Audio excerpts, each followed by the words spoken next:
These things are good, you can wrap up a body in them.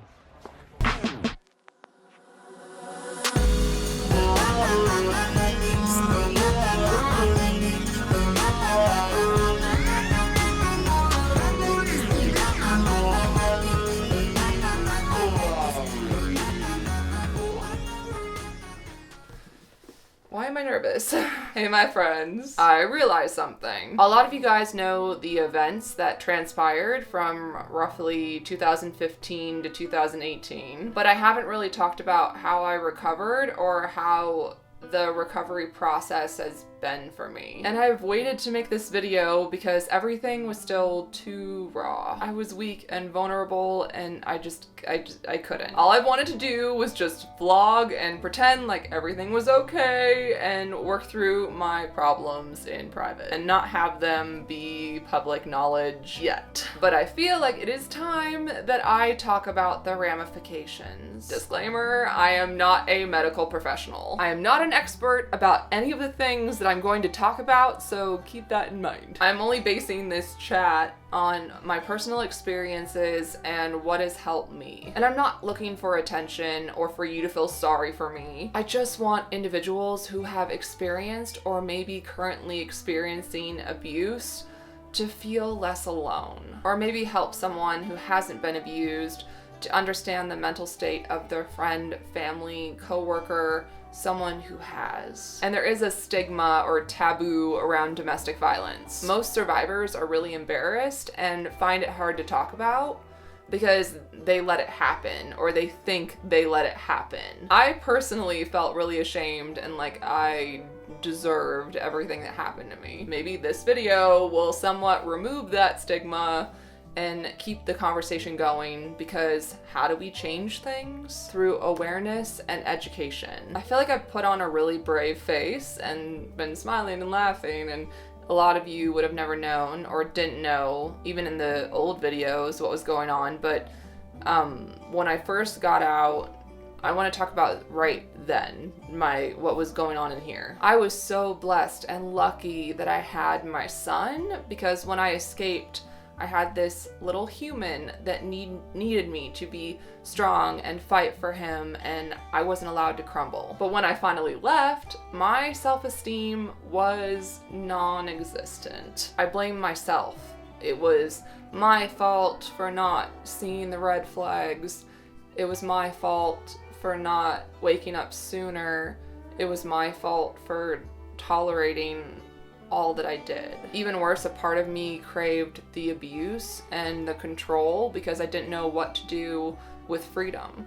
I didn't know what to do without someone telling me what to do. Recently, I spoke to a volunteer that works with the local domestic violence shelter in town, and I was telling her a little bit about my story, and she goes on the trips to go pick up the women from the hospital or wherever they're at and take them to the shelter.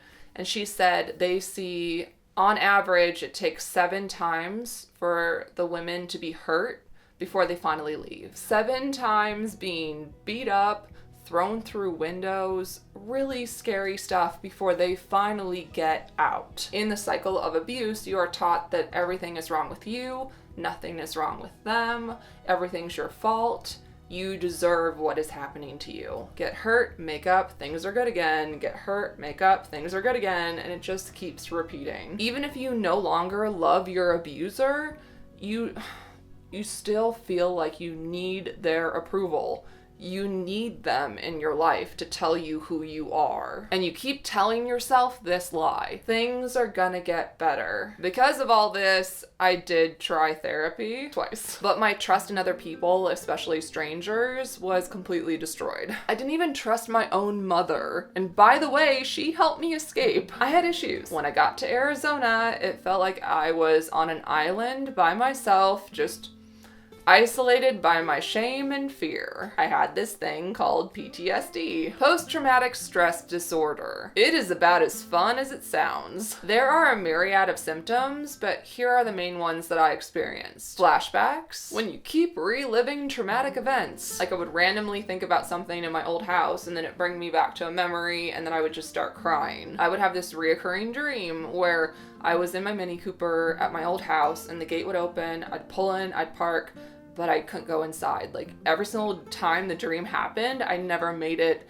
into the house, and I would always wake up covered in sweat. And that was when I did sleep, because I also struggled with insomnia, and I still kind of do. And I've had a lot of moments where I have been angry, just angry at the world.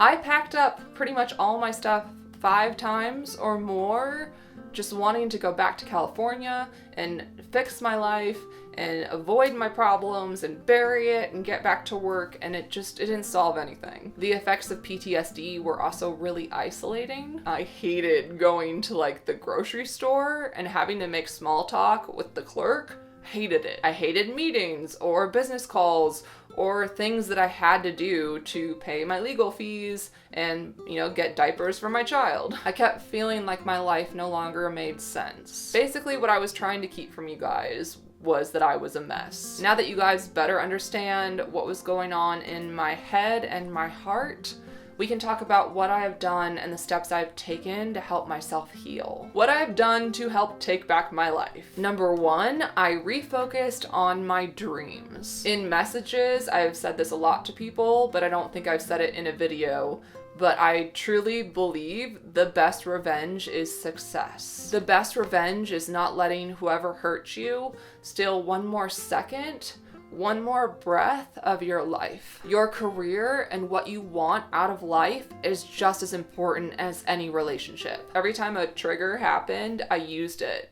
I used the pain and the isolation and everything I was feeling, and I took that energy and put it towards something positive and something I could actually accomplish. I mean, I wrote a freaking book in the worst time of my life during my trial because it gave me something to do. In life, there is no way to avoid pain or loss or hurt, but you have to choose to not let it define you. Number 2, I am single and I stayed single. There are breakups and then there are breakups. Emphasis on break. Take a break. I'm not saying if it happens naturally to fight it, like maybe someone from your past pops up the moment you get out and now you're madly in love, and they help you heal. My biggest concern for myself was I wasn't strong enough to not fall right back into a toxic relationship. Again, not an expert, I just knew what I needed to do for me. My biggest concerns with dating was that, let's say I do find someone cool and I'm hanging out with them and they go silent, and then I automatically think that I've done something wrong, and then I start to panic. It has been almost 2 years now that I have been single,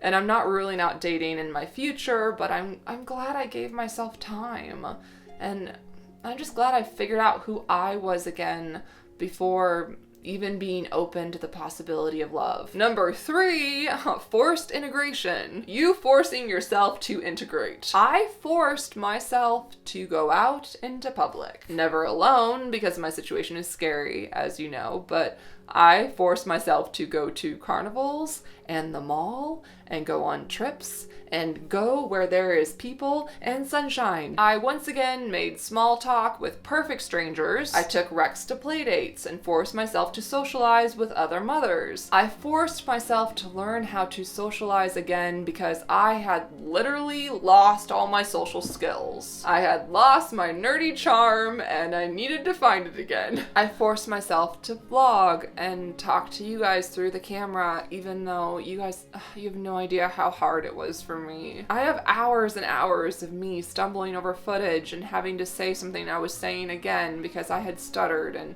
I just kept doing it until it wasn't hard anymore. I kept vlogging until it was easy to vlog, and I kept talking again until it was easy to talk. I pushed myself, as cheesy as this may sound, to take back my power, but you get it. Number 4, I started to identify and work through my triggers. My lawyer calls me about something mundane, I start shaking. I think I said something wrong or did something wrong, I start shaking. I see a shady car or a white van and I start to panic. The best thing that I've done for my triggers is to stop mid-episode, stop when I'm upset, or panicking or freaking out and get to the root of why I'm having the reaction or had the reaction that I had. Your mind is really powerful and it can help you to learn how to process and talk yourself down. When my lawyer calls, I still start shaking, but I have been able to work through pretty much every other trigger that I have had. And number 5, you need to find things that strengthen you. I don't talk about this much in videos. I'm not trying to hide it, but I just don't want to isolate anyone or shove anything down someone's throat. I really just want to get back to where my channel is entertainment, but this pertains to strength. To be honest, I really don't care if you are atheist or agnostic or Christian or Buddhist or whatever you believe.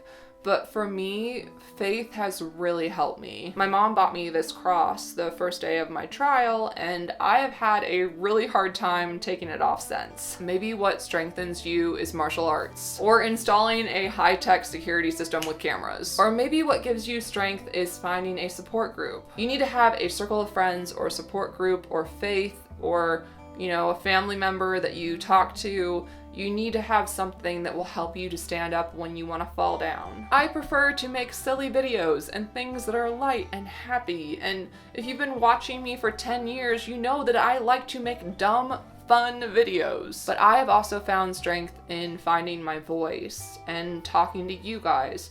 And I just didn't want what happened to me to be for nothing if I have a way to talk about it and potentially save someone else. Besides those 5, there are also plenty of other things that you can do to help with PTSD. Exercise, weighted blankets are really good for anxiety. Surround yourself with positive people. Volunteer for charities or things that you're passionate about. Avoid drugs and alcohol for coping. If this is you watching right now, you just have to challenge yourself and keep challenging yourself to get better. Figure out through therapy or on your own what works for you. I was really nervous to make this video, but I hope it made sense. I love you guys dearly and more than you know. And I will see you next Saturday with another vlog.